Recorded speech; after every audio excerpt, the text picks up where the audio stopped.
السلام عليكم ورحمة الله وبركاته. طالب وطالبات الصف الثاني الإعدادي مكملين مع بعض إن شاء الله. نحل معاكم التقييم الثالث والرابع بإذن الله زي ما حلينا الأول والثاني. تمام كده. فإن شاء الله نبدأ النهاردة بالتقييم الأسبوعي الثالث. فبيقول لي مجموعة ألف. أولا الكتابة اللي هو التعبير بتاعي. بيقول إيه؟ اكتب مقابلة شخصية مع معلمك. بص يا شباب، عشان أكتب أي مقابلة شخصية لازم يبقى عندي 3 حاجات مهمين جدا. الاول كده ان انا لازم احط مقدمه والهدف من المقابله الشخصيه دي. انا بعمل المقابله الشخصيه دي ليه؟ ثانيا لازم يكون في حوار ما بيني انا اللي هعمل اللي هو الطالب مثلا والمحاور اللي هو ايه هيحاوره. طيب ثالث حاجه في النهايه كده لازم اعمل ايه؟ الخاتمه، اجمع او اتكلم عن الموضوع عامه.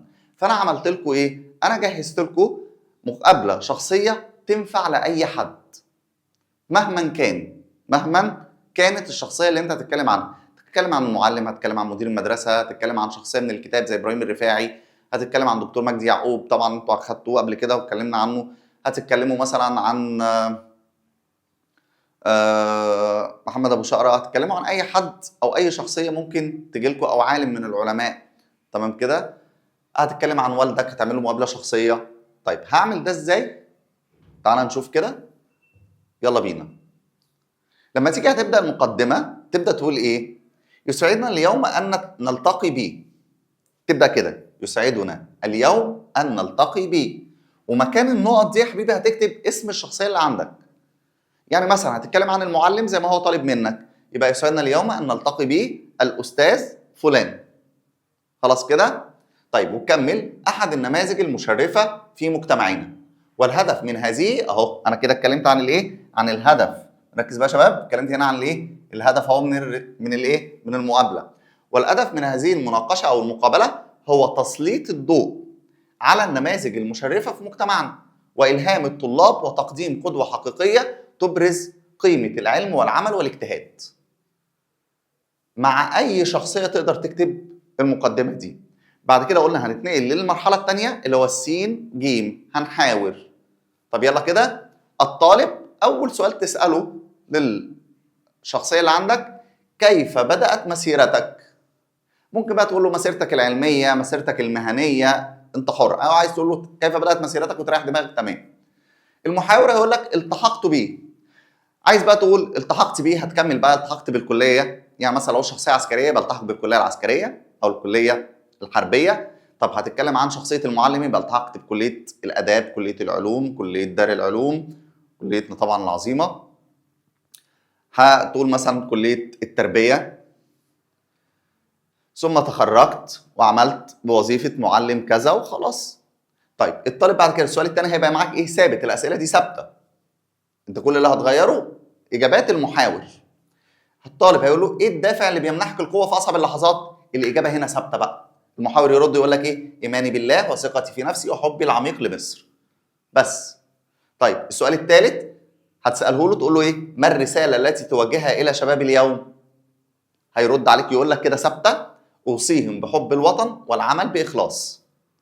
خلاص كده. اجي بقى في الاخر كده اقول له ايه؟ وفي نهايه حديثنا مع فلان مثلا، مع المعلم فلان، مع مدير المدرسه، مع الشهيد او البطل كذا. تمام كده. لو حد من القوات المسلحه ورجال القوات المسلحه تقول مع كذا، اللي هو الشخصيه اللي انت كتبت اسمها فوق. هتقول بقى في ايه؟ هتكمل تقول ايه؟ تعرفنا فيه على رسالته للشباب حيث علمنا ان حب الوطن عمل وتضحيه لمجرد كلمات. اي شخصيه تجيلك في مقابله شخصيه رص له الكلام ده، وان شاء الله هتقفلوا التعبير فنحفظها ونريح دماغنا. يبقى تاني هبدا اقول ايه؟ يسعدنا اليوم ان نلتقي ب، وهنا اسم الايه؟ الشخصيه. في المنطقه دي هكتب ايه؟ اسم الشخصيه مكان النقط. اسم الايه؟ الشخصيه. احد النماذج المشرفه في مجتمعنا، والهدف من هذه المناقشه هو تسليط الضوء على النماذج المشرفه في مجتمعنا والهام الطلاب وتقديم قدوه حقيقيه تبرز قيمه العلم والعمل والاجتهاد. بعد كده هخش الطالب كيف بدات مسيرتك؟ المحاوره تقول له التحقت بيه. شوفوا بقى هو التحق بايه؟ بكليه الطب، بكليه الهندسه، بكليه العلوم، بكليه التربيه، بكليه الحربيه، اي حاجه. وتخرجت منها وعملت كذا. اهو التحقت بيه بكليه كذا، خلاص كده.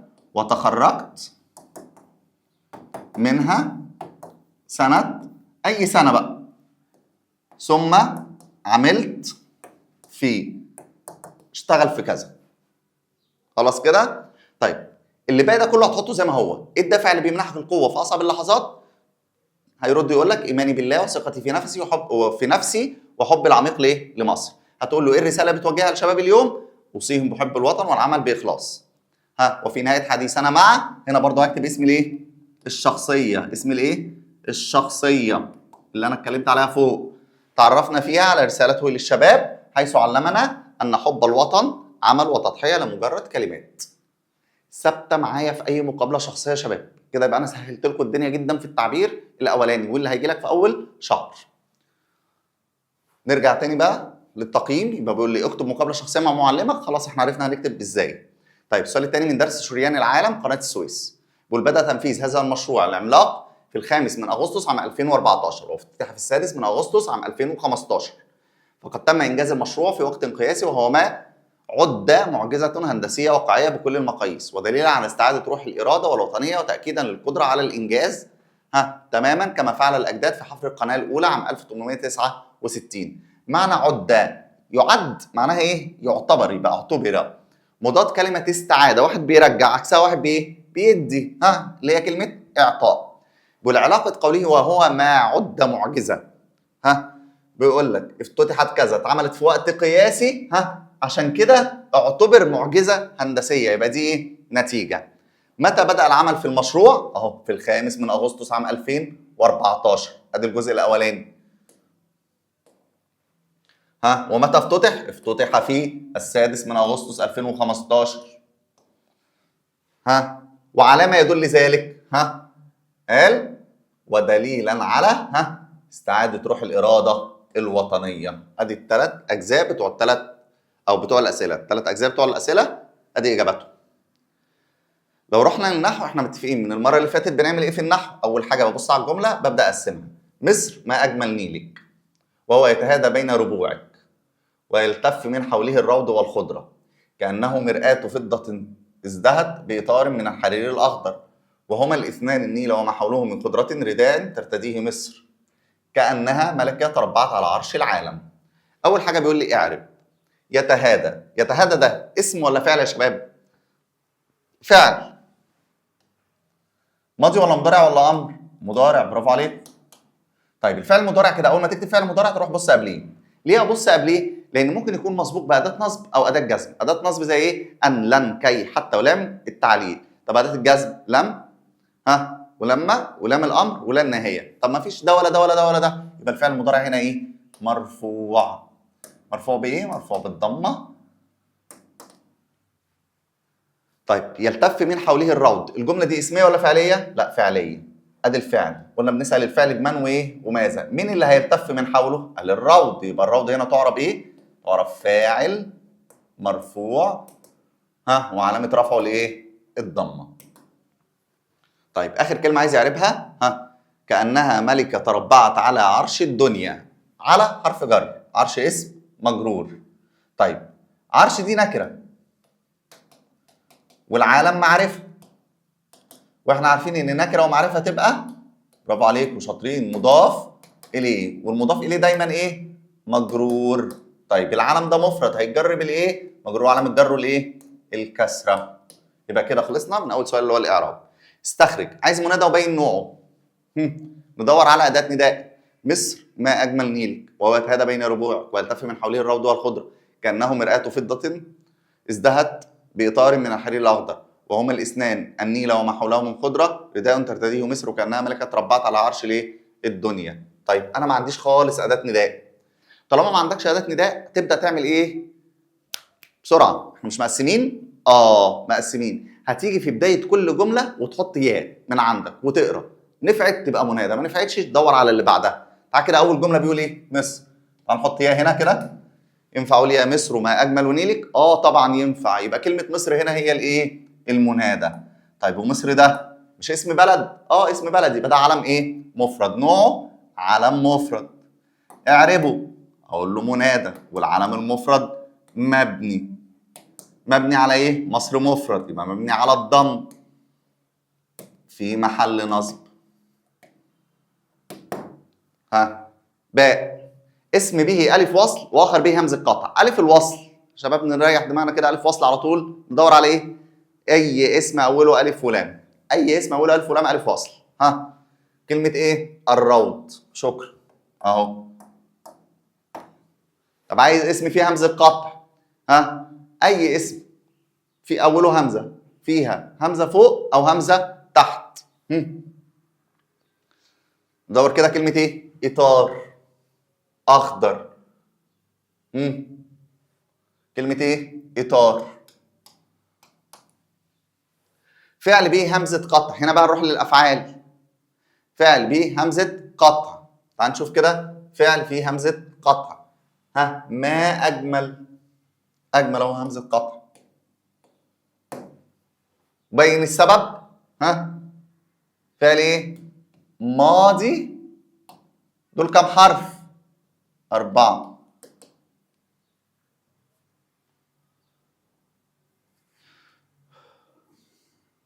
السؤال بعد كده عايز ضمير منفصل وضمير متصل. ضمير منفصل عندي مين؟ هو. طب متصل عندي كلمة ايه؟ كأنه. الضمير في ايه؟ في كأنه اهو، ضمير متصل اهو. طب حد هيقول لي طب انا هاخد نيلك، هقول له صح. حد هيقول لي او ربوعك، هقول له صح. حوله، هقول له صح. حد تاني هيقول لي ايه؟ حوله، تمام. ترتديه، برافو عليكم. كأنها، شاطرين. خلاص كل دي ضمائر ايه؟ متصله. بيقول يا ذا المروءه لقد حظيت بتقدير الناس. اجعل الخطاب للجمع المذكر. اولا ده اسلوب نداء، واحنا اتفقنا قبل ما اسني واجمع اعرف نوع المنادى. قبل ما اسني واجمع اعرف نوع المنادى. اديان. ذا هي المنادى، عايز اقول له ايه؟ لقد حظيت بتقدير الناس. دول كام كلمه؟ كلمتين. يبقى المنادى يا مضاف يا شبيه بالمضاف. طب هنا في تنوين؟ لا. في يا ونون؟ لا. يبقى المنادى هنا نوعه ايه؟ مضاف. حلو. طب ذا دي من الاسماء الايه؟ الخمسه، والاسماء الخمسه دايما مضافه، لان لازم يجي بعدها مضاف اليه. طب ذا لما اجي اخاطبها للجمع هتبقى ايه؟ ذوي. اقول يا ذوي المروءه. يا ذوي الايه؟ المروءه لقد حظيتم، عشان هنا انا بكلم جمع، بتقدير الناس لكم. بعد كده بيقول لي الاملاء، فخلاص ايه؟ مش هنعملها. طيب المجموعه باء، اكتب مقابله شخصيه مع مدير مدرستك. نفس الفكره اللي طبقناها في التقييم الاولاني على التعبير. اللي هو بقى المقدمه بتاعتي، يسعدنا اليوم ان نلتقي بكذا كذا كذا كذا. اللي عملته هنا هعمله هنا، مش هغير اي حاجه. كل اللي هيتغير اسم الايه؟ الشخصيه. الاولى كانت معلم، هنا يبقى مدير المدرسه. بالاستاذ فلان مدير المدرسه، او بالاستاذ فلان معلم اللغه العربيه، بالاستاذ فلان معلم اللغه الانجليزيه، براحتكم. القراءة من درس شريان العالم، قناة الايه؟ سويدز. بيقول لقد برزت فكرة القناة الجديدة كحل خلاق لمواجهة التحديات الاقتصادية، وتأكيدا على أن الحفاظ على الهوية لا يكون فقط بالتمسك بالتاريخ، بل يصنع المستقبل بأيدي أبناء الوطن. إذ شارك الملايين في تمويله من خلال شهادات استثمار جمعت في أيام معدودة، حيث حرصت مصر على أن يكون المشروع بأياد مصرية وتمويل وطني خالص، في رسالة واضحة مفادها أن الهوية الوطنية المصرية لا تحفظ بالشعارات فقط، بل بالأفعال والمشروعات التي توحد الشعب وتبرز قدرته. تخير الصواب مما يلي. معنى برزت، برزت يعني ظهرت. مفرد كلمة الشعارات الشعار. علاقة قوله إذ شارك الملايين في تمويله. فين إذ شاركت الملايين؟ أهي. هنشوف بقى كده إيه اللي قبلها، إيه الجملة اللي قبلها؟ بيقول وتأكيدا على أن الحفاظ على الهوية لا يكون فقط بالتمسك بالتاريخ، بل يصنع المستقبل بأيادي الوطن. مستقبل يتصنع بيد الوطن. فعشان كده ايه اللي حصل؟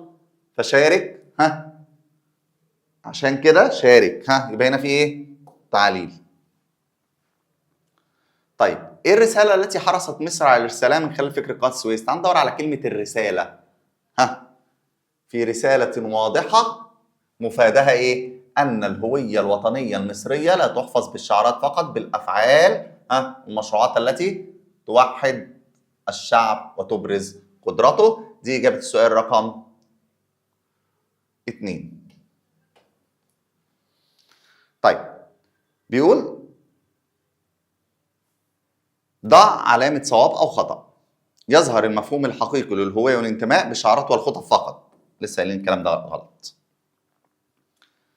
بيقول أنهر النيل ما أعذب مياهك. احنا اتفقنا إن احنا هنقسم. ها، إنها لا تجري في عروقنا فتنبت فيها أشجار الولاء والانتماء. وما أفخم طولك الشامخ الذي يقف شاهد صدق على أصالة تاريخنا.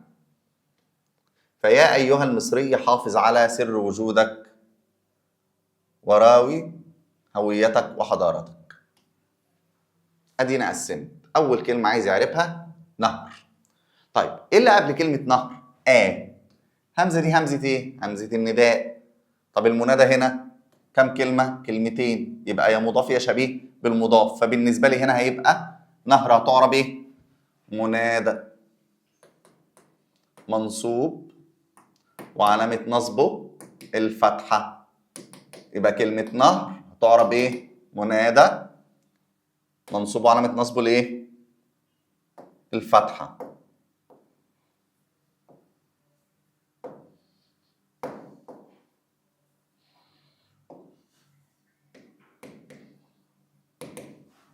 طيب الكلمة الثانية الفتنبت. تنبت فيها أو تنبت فيها أشجار. تنبت ده فعل، هنسأله بمن وإيه وماذا. مين اللي هتنبت؟ ها، لا تجري في عرقنا. ها، فتنبت. مين اللي هينبت؟ النيل.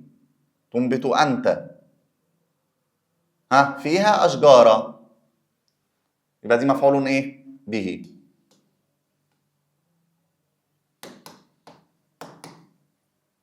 مفعول به منصوب علامة نصبه ليه؟ الفتحة. طيب الكلمة الثانية سر وجودك. سر نكرة ولا معرفة؟ نكرة. طب وجودك معرفة. تقول لي ازاي معرفة؟ ده ما فيهاش ألف ولام، ما هي آخرها ضمير يا حبيبي، والضمير لو اتصل بالاسم يبقى معرفة مش نكرة. ها، يبقى كلمة وجودك هتعرب مضاف إليه مجرور وعلامة جره ليه؟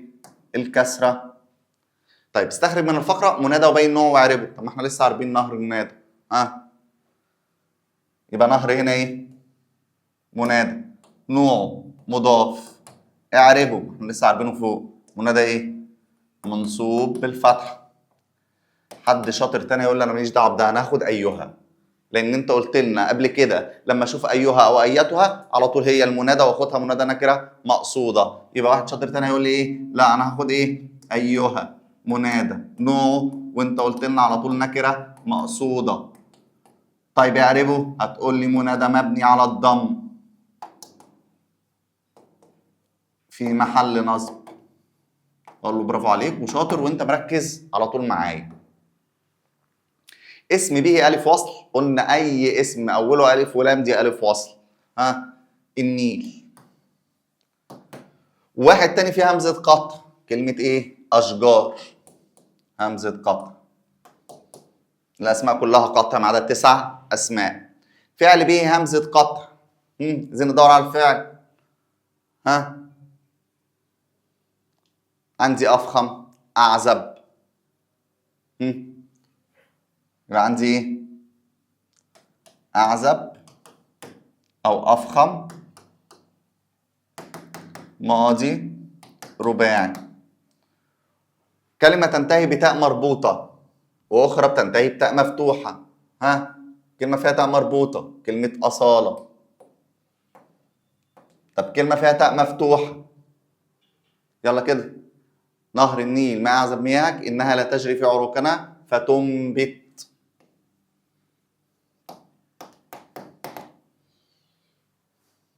ضميره باين نوع. ها، أي ضمير بقى يا شباب سواء منفصل أو متصل. كلمة إيه؟ تاريخنا أو فيها.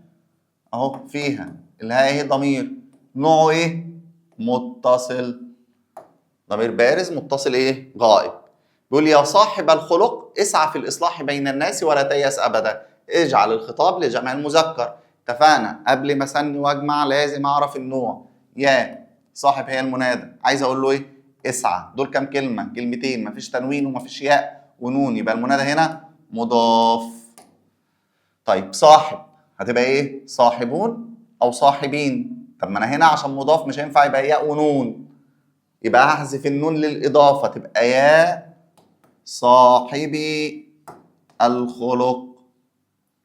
عايز اقول لهم ايه؟ اسعوا في الاصلاح بين الايه؟ الناس ولا تيأسوا ابدا. بعد كده الخط هنعمله. بعد كده بيقول مجموعه جيم اكتب مقابله شخصيه مع امين المكتبه في مدرستك. نفس اللي عملناه برضو يا شباب اهو. يسعدنا اليوم ان نلتقي بامين المكتبه او الاستاذ فلان، الاستاذ محمد، الاستاذ احمد، الاستاذ محمود، الاستاذ علي.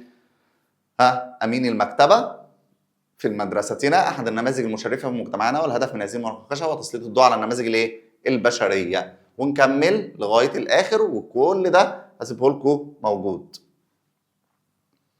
طيب بعد كده نفس الدرس شريان العالم قناه السويس. بيقولوا هكذا اصبحت قناه السويس الجديده رمزا معاصرا للهويه المصريه ودليلا على ان الشعب اذا امتلك الرؤيه والاراده استطاع ان يصنع التاريخ من جديد ويثبت للعالم ان المصريين قادرون دائما على الحفاظ على وطنهم وهويتهم، ليس فقط بالكلمات بل بالانجازات الملموسه التي تخلد في الذاكره الوطنيه. مضاد كلمه الملموسه، حاجه ملموسه عكسها ايه؟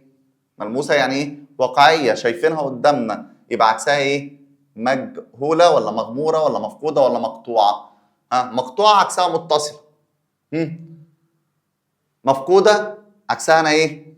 لقيتها، خلاص كده شفتها او لقيتها، يعني مفقوده تبقى ايه؟ موجوده. مجهوله ومغموره نفس الايه؟ الفكره، تبقى الايه؟ المفقوده. جمع كلمه دليل ادله. دليل ايه؟ ادله. علاقه قوله بل بالانجازات الملموسه بما قبلها. هنا ده ايه؟ استدراك. بين من خلال الفقره السابقه كيف حافظ المصريون على هويتهم وحضاراتهم. ازاي المصريين قدروا يحافظوا عليها؟ بالايه؟ بالانجازات الملموسه التي تخلد في الذاكره الايه؟ الوطنيه. يبقى السؤال رقم 2. طيب والضع علامه صواب او خطا. تكاتف الشعب خلف قيادته فتحقق النجاح وتم الانجاز. حصل الكلام ده. هيا شعب مصر العظيم لقد سكنتم خير البلاد اصلا واعمقها حضاره واقواها حضورا فلا تفرطوا في تاريخه. قلنا اول حاجه هعمل ايه؟ هبدا اقسم كده. ولا تسمحوا لاحد ان يطمس الهويه المصريه. ايها الابطال لقد اخذ اجدادكم عليكم الميثاق فاحرصوا على الوفاء. كده انا قسمت القطعه الكبيره دي لجمل صغيره. عايز منادى الاول كده نعرف. لقد سكنتم خير. مين اللي سكن؟ انتم. ماذا سكنتم؟ خيرا. يبقى دي مفعول ايه؟ به منصوب وعلامه نصبه الايه؟ الفتحه لانه مفرد. طيب الكلمه اللي عايز اعرفها الثانيه تفرطوا. تفرطوا ده فعل صح كده؟ فعل مضارع قبليه لا تفرطوا، يبقى قبليه نهي، يبقى مجزوم. فعل مضارع مجزوم بلا الناهيه. بلا الايه؟ الناهيه. طيب وعلامه جزمه حذف النون. حذف الايه؟ النون. ليه؟ لانه من الافعال الخمسه. لانه من الافعال الخمسه. وقلنا هي الافعال الخمسه؟ كل فعل مضارع اتصل به واو الجماعه والف الاثنين وهي المخاطبه المؤنثه. طب واو الجماعه ضمير مبني في محل رفع فاعل. احرصوا على الوفاء. على حرف جر يبقى الوفاء اسم مجرور وعلامه جره الايه؟ الكسره لانه مفرد. طيب عايز منادى. هيا مش دي اداه نداء؟ بينادى على مين؟ على شعب مصر العظيم. عايز يقول له ايه؟ لقد سكنتم. عندي كام كلمه؟ اكتر من كلمه. فالمنادى هنا كلمه ايه؟ شعب. نوعه مضاف. اعربه. المضاف دايما منصوب. بقول له منادى منصوب بالفتحه لانه مفرد. اسم به الف وصل واخر به همزه قطع. قلنا اي اسم اوله الف ولام. العظيم ده وصل. طب همزه قطع، ها، احد، اجداد. فعل به همزه قطع، فعل. اخذان. طب ليه اخذ هنا همزه قطع؟ ماضي الثلاثي. ماضي الايه؟ الثلاثي، انه فعل من 3 حروف وده في الماضي. كلمه تنتهي بتاء مربوطه. فين تاء مربوطه؟ الهويه او المصريه. يا صاحب الهويه اعمل على ترسيخها. اجعل الخطاب للمثنى. يا صاحب، عايز اقول له ايه؟ اعمل.